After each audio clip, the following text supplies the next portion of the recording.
because you're a crazy person. The money we're talking about here is my money.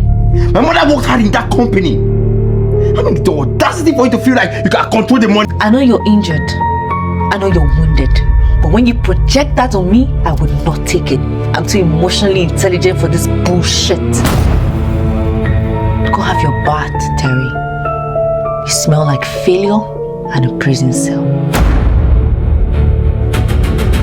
Oh, he's still your husband. I believe this is too much. And that is why I'm going to handle him myself. First of all, you freeze my account. You get me arrested and you make me return my new car. Who do you think you are, money? I am the boss, Terry. That's what I think I am.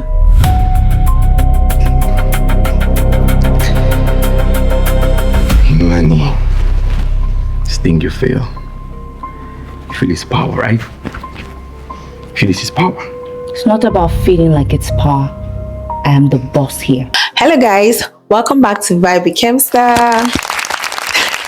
If you're new here, don't forget to like, subscribe and turn on the notification bell because here we bring you the best movie recap and thrilling stories you don't want to miss. Now let's dive into today's movie titled The Imani Effect, starring Sarian Martin as Imani and Chidi Dike as Terry. In a world where money talks louder than love and power can either build a marriage or destroy it, we meet Imani, a woman of sharp intelligence, discipline and authority. The kind of woman who doesn't just work in a company, she runs it. She's respected in boardroom, feared in financial meetings, and trusted by everyone except, ironically, the man she married. That man is Terry, played by Chidi Dike. Terry is the classic born into privilege but never trained in responsibility type. A man who enjoys the luxury of wealth but has no real understanding of how it is maintained. To him, money is something to spend, not something to protect. And that is where the trouble begins. At home, Terry behaves like a carefree prince. Expensive spending, impulsive decisions, unnecessary parties, and a lifestyle that screams, someone else will fix it. And someone else always did, until Imani stopped fixing it. Because behind the scene, Imani is not just his wife, she's also the one holding the family business together. So when she discovers that Terry has been draining the company fund like it is personal ATM, something in her switches. Not anger first, but silence.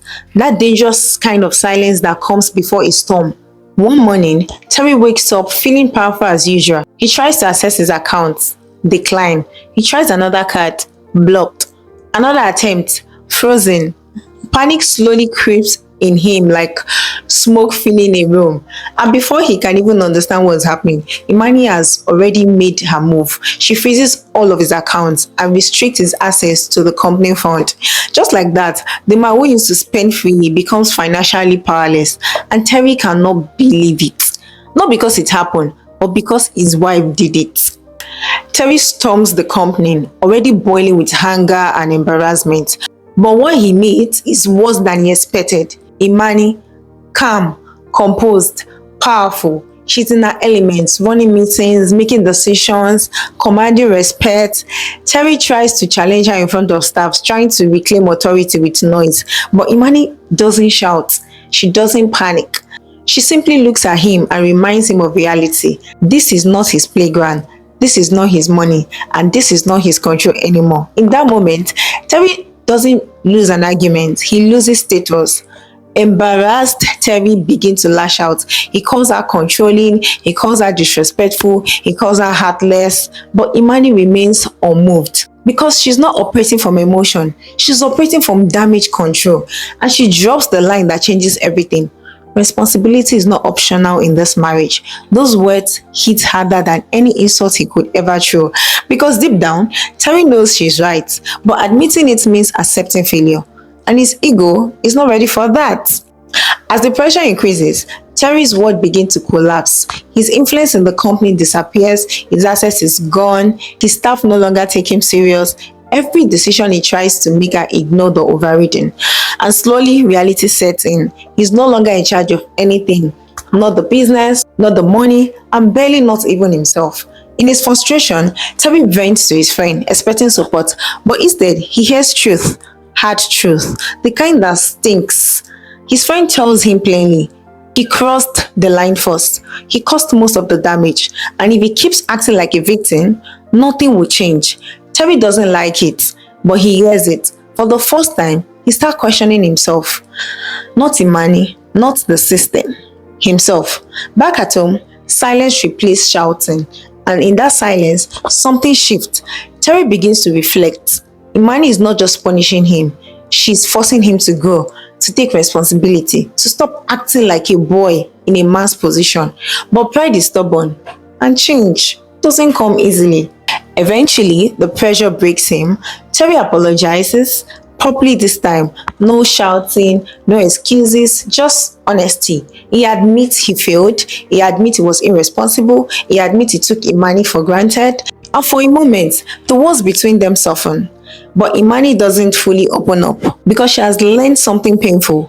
Words are easy, change is rare. Then come Andred, a business associate who shows interest in Imani. Fleeting, attention, emotional warmth, things she hasn't felt in a long time. But Imani resists because despite everything, she's still married. And even though her heart is tired, her loyalty is not. Terry slowly starts changing. Not overnight, not dramatically, but step by step. He begins taking responsibility. He stops blaming. He starts learning. And for the first time, Imani sees effort instead of excuses. That becomes the beginning of something new. Their relationship doesn't magically fix itself.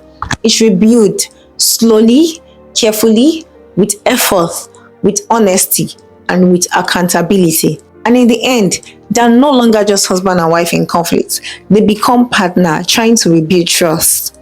We see them not perfect, but peaceful. Not fully healed, but trying. And sometimes, that is what love really looks like. I'll fairly rate the Imani Effect an 8/10. It delivers strong emotional storytelling, realistic marriage conflicts, powerful female lead performance, and meaningful character growth.